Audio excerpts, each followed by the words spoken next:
Hello, and today I am joined by Dominic Smith. So Dominic's our longest serving team member and is recently appointed Head of Business Development at Physiquipe. So Dom, how are you doing? Yeah, doing all right, thank you. How are you? Good, doing well, thank you. Doing well. So you just talk to me about what you do in your role, please, at Physiquipe. So as a bit of a two-pronged thing, obviously I was clinical applications specialist, which was essentially, and I still do a lot of that anyway. So which is understanding our products from a clinical perspective and helping our clients understand how to implement them into practice and get the best out of them both clinically, but also from a return on investment perspective, whether that's private practice or NHS. Now as head of business development, it's looking at new opportunities for Physiquipe, assessing the strategy for those things as well, and ultimately looking at growing the business in the best way possible, not only for us but mainly for how we can support our customers and clients as well. Very good. Very good. Yeah, it sounds good. Yeah, I hope Well, I nailed that bit, because I know you've given no, me it the was job. good. So Well, well, obviously, it leads directly into all the stuff that we talk about. So it's nice to actually talk through some of these things. So, how did cool. you come to work at Physicip in the first place? I'd say it's luck, but there's no such thing as luck for me. It's just it's, when people say, "Oh, you're very lucky," it's all about hard work and persistence. To cut a long story short, I was in my third year at university, got an email from yourself about a job within the clinic that you had at the time. It was for postgrads, it was for physio, and me being an undergrad sports therapist, put my name in the hat for the job. It just led to a work experience placement for about 4 months, I think it was, and working within the clinic alongside Jodie Comer, who it was just amazing actually to work alongside. And then from that point, it was you'd offered us the role to go into clinical specialist with the Lymphatouch device and the opportunity to work with a very unique system like that. But then also, obviously, at the time, we were involved with the Alter G anti-gravity treadmill, the opportunity to work with the BT Primus, that functional dynamometry, the MCU, the cervical unit for neck assessment. I've never seen equipment like it. And on my course, I'm only seeing therapeutic ultrasound and TENS machines, and that's an agoniometer. And then exposed to those kinds of technologies, it kind of opens up your mind as to what the possibilities were, and ultimately those bits of kit were helping patients get better, and that's what really kind of enticed me into doing that role. Yeah, and how do you remember how it felt like? You've been with us for it's going to be your 10th year, isn't it, this year? It's 10 So years this year, yeah. 10 years. So yeah, so when you worked, you'd done a clinical degree of sports therapy, and how was it not doing direct sports therapy or treatments, but moving into a commercial role? It was something I'd never considered before. I didn't even know that it was a thing. And I suppose, I mean, we still had the clinic at the time, which is really unique from a sales company perspective, a medical tech company from perspective, that you had an active clinic. So I was working in the clinic 2, 3 days a week. And then obviously working with others, with introducing to the Lymphatouch the other few days. So I still had that clinical input. And then when I was going out, and I still remember it, I went to a lymphedema service in Sheffield. I remember meeting this lady with breast cancer, and treating her with the Lymphatouch, and just immediately having an impact on her, but not only her, the therapist that I was working with. And then by them investing in the kit, all those years ago, I know that there's been hundreds, if not thousands, of patients that have gone through that service that have benefited not only from supporting those therapists in upskilling, but also with the kit. So as a clinician, I'm still doing little bits clinically, but being able to support other clinicians in investing in new kit with new ideas, cross-contamination across different areas, so from elite sports, private practice to hand therapy to whatever, all these different oncology, all these different areas. It's been really good that I'm still helping patients by helping clinicians and other clinics improve what they're able to offer. So that was like really kind of, I'm not doing as much clinically, but I'm still very, very clinical in that sense. Yeah, well, no, definitely is, isn't it? You're just in a wide variety of centres helping people. So I still Yeah. remember actually. I remember being in London when I was going to offer you the role. I was trying to find out from your course Tuesday. Was Kate Randerson? Was she Kate the head Randerson, of? yeah, yeah. So I remember phoning her and saying, "Look, I'm offering this job. Has he passed or not? And she wouldn't tell me. She's like, oh, well, can't tell you this. And I'm like, just cough or something. But anyway, yeah. So just wanted to make sure we're going to offer this fella a job, but he needs to pass his degree first. But you did anyway, so it was all right. So in terms of like your role, then, what is important for you to get from work? That's a really good question.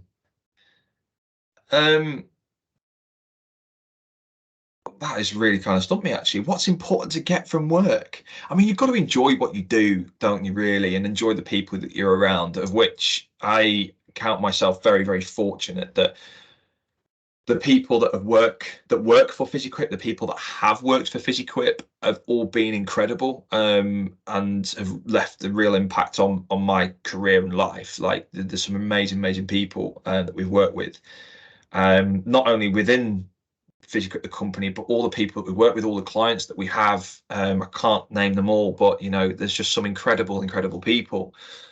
And I think that's it. Just what you're waking up every day and knowing that, people go, oh yeah, you're selling this stuff and whatever, but like, and it's going to sound so corny, but these things genuinely have an impact on people's lives. I know that firsthand, and it's just knowing that there's another clinic out there that's going to be interested, engaged in what we're trying to do and trying to help with them, and they see that and have the same vision that we do, and want to progress, want to challenge the standard of that MSK rehabilitation, and grow themselves, and being a part of that individual's journey, or even another person being part of my journey in terms of developing. I think that's probably what I get most enjoyment out of.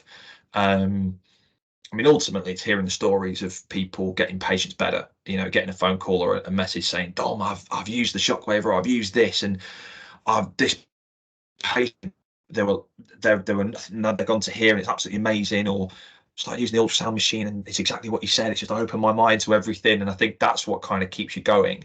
That you're having you're genuinely helping people. It sounds corny but it genuinely is. It's like that's what kind of gets you.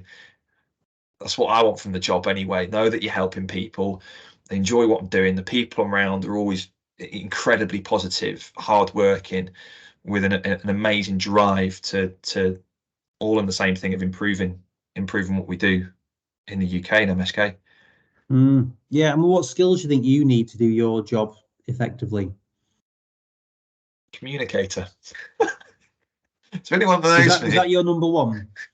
Yeah, I think it was actually. But yeah, I think communicating. I think obviously you've got to be understanding and empathetic towards people's situations, whether that's a clinician or a patient. I think it's like really taking the time to understand people's situations as well. It's not. I like to think of what we do at Physiquipe as a bit more than sales. We're trying to really understand what people's challenges are. So in terms of skills, for me, it is really being able to kind of connect with people on a very similar level, having that clinical mindset of being able to talk with them, and talk the same language, and understand what they're facing on a day-to-day basis, taking the time to understand what they're facing on a day-to-day basis, because everybody's different in their own business and in clinical work. But yeah, I think communication is a big one. Just listening and understanding people's situations, I think, is also really important as well. I think probably, I mean, you might have more of an insight as well in terms of, but I just think I like to think of myself as a bit of an ideas and imagineer kind of person, where you're kind of thinking of where's the next thing, where's the gap, what can we see, so trying to kind of think a little bit outside the box with certain things. Yeah, well, yeah, there's probably no right or wrong answer, but definitely those things like listening, communicating, understanding people, and delivering a good service as well is, I would say, is important as well. Making sure, I mean, it's just the simple things: turning up on time, doing what you say you're going to do. I feel like my skill set's quite basic in that I'm pretty consistent and reliable in doing those things. But then I know, yeah, then it's like you and I have got a similar mindset for how we can develop and grow things as well. So yeah, no, I think so. And then in terms of like, what's been your best memory? 'Cause there's a fair few amongst like the conferences and the trips that we've had. Really enjoyed our trip out to Barcelona when it was like, should we go to the conference or should we go to the new camp? It's like, right, we'll go to the new camp. It's 30 odd degrees. We'll go there. So I do remember, I think one of my funniest memories was Dublin. It was Dublin, wasn't it? It was like our first trip away, I think it was. I'd been there for about, it was a handful of months I'd only been there, hadn't I? And we sat down, I remember we got there, we were a little bit early to a meeting, so we went to a restaurant. I remember sitting down, going to get a bit of lunch, asking for a pint of water and instantly knocking it over all down your front. And it was like, I just remember you looking at me like, what are you doing? And I'm like, I don't know. I'm so sorry. It was just that. I was like months in, you're thinking, so after all that of trying to call Kate, is he going to pass? Within months, throw a pint of water over your lap. And that's your best memory. I think it's one of the funniest. I mean, one of the best. I'll tell you what. Actually, one of the best is, and when I met Anthony Joshua, that was quite incredible. Yes, I've name dropped. I don't care. But yeah, I remember Gatman, Ian Gat invited me to meet AJ, and not only did I get a chance to meet him, he invited me to stay and watch him spar for about an hour. That was just incredible. My wife was calling me so many times saying you're late, and I'm like, I don't really care because you're not going to get this opportunity ever. So that was, I think, probably one of the best memories. There's been too many, 10 years, like there's so many.